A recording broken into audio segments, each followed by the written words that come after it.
এই গাছগুলো অপসারণ করা অত্যন্ত জরুরি। দুর্ঘটনা ঘটার আগেই যাতে প্রশাসন যাতে এটার একটা ব্যবস্থা নেয়।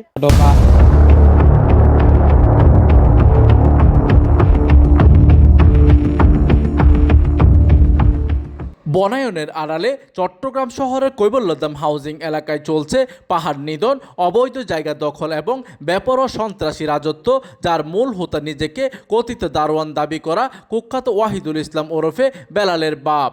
আইন কানুন ও পরিবেশের তোয়াক্কা না করে সবুজ বনায়নের ভুয়া ফাঁদ পেতে এই অপরাধী দীর্ঘদিন ধরে সরকারি হাউজিংয়ের মূল্যবান পাহাড়ি জমি নিজের কবজায় রেখেছে।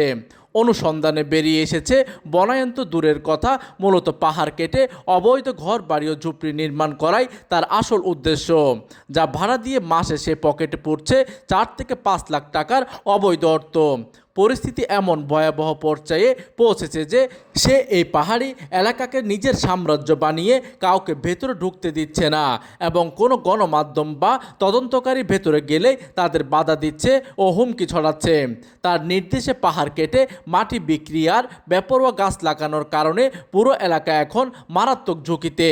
তার লাগানো অপ্রয়োজনীয় গাছ ও খাড়া পাহাড়ির মাটি সামান্য বৃষ্টিতে ধসে পড়ে ধূলিসাৎ করছে আশেপাশে মানুষের বাড়িঘর আর ভেঙে পড়ছে 440 ভোল্টের বিপজ্জনক বৈদ্যুতিক লাইনের উপর। এতে যে কোনো মুহূর্তে বড় ধরনের প্রাণহানি ও ভয়াবহ দুর্ঘটনার আশঙ্কায় দিন কাটাচ্ছে পুরো এলাকাবাসী। গাছ ছিল, ওরা গাছ লাগাইছে, তো গাছের কারণে পাহাড় ভাঙি পড়ে আমাদের 2 জন মানুষ মারা গেছে।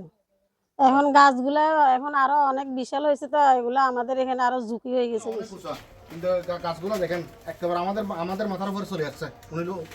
ওই গাছগুলো পড়ছে, গাছগুলো কিন্তু অতিরিক্ত মানে ক্ষতিকর আছে। তো এইগুলো কাটার জন্য আমরা অনেকবার চেষ্টা করছি, এখন অতি শর্টকাট ওগুলো কাটার জন্য ব্যবস্থা করার জন্য বলতেছি। এইদিকে প্রভাবশালী এ ভুয়া দারোয়ানের বেপরোয়া আচরণের পেছনে হাউজিংয়ের কিছু অসাধু ব্যক্তির ছত্রছায়া ও মাসোয়ারা নেওয়ার অভিযোগও রয়েছে। নিজের স্বার্থে পাহাড় কেটে পরিবেশ ও সাধারণ মানুষের জীবনকে সে ঠেলে দিয়েছে এক মর্মান্তিক পরিণতির দিকে।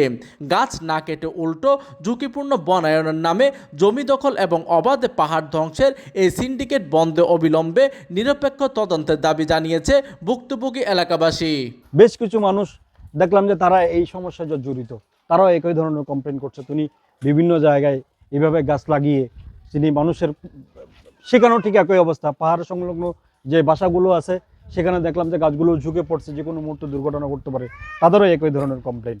ভিতরে গিয়ে দেখছি তিনি পাহাড় কেটে ঘরবাড়ি করছে এবং তিনি নিজে গাছ কাটছেন। কারণ গাছ কাটার একটা আইন আছে, পাহাড় কাটারও একটা আইন আছে, গাছ তো এমনি এমনি কাটতে পারে না। তো আমরা দেখলাম যে তিনি পাহাড় কেটে ঘরবাড়ি করছেন এবং গাছ কেটেও তিনি ঘরবাড়ি করছেন। বিশাল একটা সাম্রাজ্য ওখানে গড়ে তুলছে। আমরা যথাযথ জায়গায় এটার একটা মেসেজ পৌঁছাতে চাচ্ছি এবং আমরা চাচ্ছি এটার একটা যথাযথ ব্যবস্থা হোক। গাছ পরিবেশ বাঁচায়, কিন্তু অপরিকল্পিতভাবে পাহাড়ের পাদদেশে লাগানো এই বিশাল গাছগুলো এখন মানুষের প্রাণের জন্য সবচেয়ে বড় হুমকি। পাহাড় ধস ঠেকাতে এবং সাধারণ মানুষের মাথার উপর থেকে এই মৃত্যুর ফাঁদ সরাতে অনতিবিলম্বে ঝুঁকিপূর্ণ গাছগুলো কেটে ফেলা এবং পাহাড় সুরক্ষায় কার্যকর ব্যবস্থা নেওয়াই এখন কৈবল্যধামবাসীর একমাত্র দাবি। প্রতিনিধির তথ্য ও পাঠনচিত্রে ডেস্ক নিউজ, দিগন্তের বার্তা 24, চট্টগ্রাম।